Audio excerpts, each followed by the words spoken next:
You can't seem to get away from the Motor City Machine Guns and all those guys.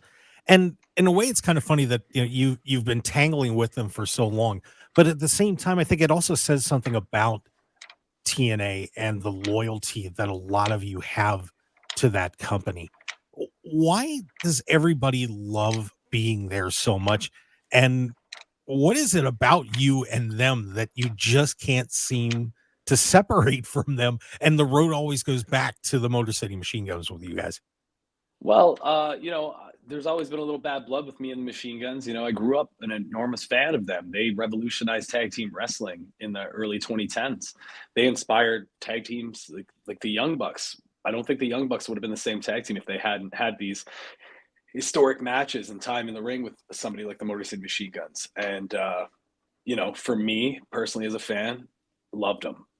Then I had this historic longest tag team title reign ever, the first championships I held in Impact Wrestling, and that was ended by the Motor City Machine Guns.